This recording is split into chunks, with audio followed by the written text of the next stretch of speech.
અયોધ્યામાં થનાર ભગવાન શ્રી રામના મંદિરની પ્રાણ પ્રતિષ્ઠા નિમિત્તે બોટાદમાં મારુતિ યજ્ઞનું આયોજન કરવામાં આવ્યું। સમગ્ર દેશમાં આજે અયોધ્યા ખાતે થનાર ભગવાન શ્રીરામના મંદિરની પ્રાણ પ્રતિષ્ઠા નિમિત્તે આનંદ ઉલ્લાસની લાગણી અનુભવી રહ્યા છે। ત્યારે બોટાદ ખાતે આવેલ નવહથ્થા હનુમાનજી મંદિરે બોટાદના ધારાસભ્ય ઉમેશભાઈ મકવાણા દ્વારા મારુતિ યજ્ઞનું આયોજન કરવામાં આવ્યું હતું અને ભગવાન શ્રીરામની પ્રાણ પ્રતિષ્ઠા નિમિત્તે દરેક દેશવાસીઓને સુખ શાંતિ મળે તેવી શુભકામના પાઠવવામાં આવી હતી અને બોટાદના ધારાસભ્ય ઉમેશભાઈ મકવાણા દ્વારા મારુતિ યજ્ઞનું તેમજ મહાપ્રસાદનું આયોજન કરવામાં આવ્યું હતું। આ કાર્યક્રમમાં બોટાદના નાગરિકો તેમજ સાધુ સંતો હાજર રહ્યા હતા।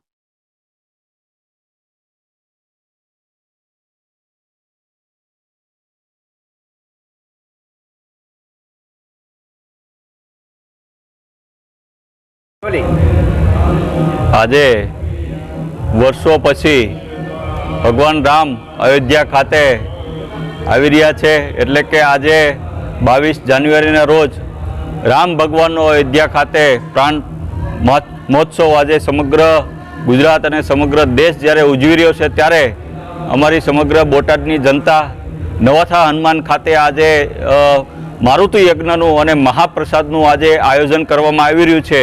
ત્યારે સર્વ ગુજરાતની જનતા અને દેશની જનતાને ખૂબ ખૂબ હાર્દિક શુભકામનાઓ આપું છું। કારણ કે આ જે ઉત્સવ છે આજે 22 જાન્યુઆરી એટલે કે આજે સમગ્ર દેશમાં અને સમગ્ર ગુજરાતની અંદર એક દિવાળીનો માહોલ છે। આજે ભગવાન રામ આપણે એનું અયોધ્યા ખાતે નવનિર્માણ મંદિર પામી રહ્યું છે અને એની પ્રાણ પ્રતિષ્ઠા છે। ત્યારે આ શુભ પ્રસંગે મારી બોટાદની જનતાને પણ હું ખૂબ ખૂબ શુભકામનાઓ પાઠવું છું। બાપુ, આજે રામલલ્લાની પ્રાણ પ્રતિષ્ઠાનું આયોજન થવા જઈ રહ્યું છે। નવહથ્થા હનુમાને શું કાર્યક્રમ? જય શ્રી રામ। આજે 22 જાન્યુઆરી એટલે અયોધ્યા ધામમાં અવધપુરીમાં શ્રીરામ ભગવાનને 452 વર્ષ પછી પુનઃ પ્રાણ પ્રતિષ્ઠા થઈ રહી છે। આજે નવા મંદિરનું ઉદ્ઘાટન થઈ રહ્યું છે। આ નિમિત્તે સમસ્ત બોટાદની અંદર રામલલ્લાના પ્રાણ પ્રતિષ્ઠાનો ઉત્સવ મનાવા રહ્યા છે। એને હારે હારે અમારા શ્રી નવહથ્થા હનુમાનજી મંદિર હરણકુઈમાં પણ આ નિમિત્તે મારુતિ યાગ, વિષ્ણુ યાગ, અન્નકોટ અને મહાપ્રસાદીનું આયોજન રાખ્યું છે। સાથે સાથે 24 કલાક શ્રી રામચરિત માનસનો પાઠ ચાલે છે। એને બદલ હું સમસ્ત બોટાદના નગરવાસીઓ તથા સમસ્ત દેશવાસીઓને શ્રીરામ ભગવાનના પ્રાણ પ્રતિષ્ઠાના નિમિત્તે હાર્દિક શુભકામના પાઠવું છું। આપનો પરિચય? મારું નામ કાળુભાઈ જે રાઠોડ, આમ આદમી પાર્ટી બોટાદ શહેર પ્રમુખ। કાળુભાઈ, શ્રી રામ ભગવાનની પ્રાણ પ્રતિષ્ઠા થઈ રહી છે, શું કહેશો, શું વિગત?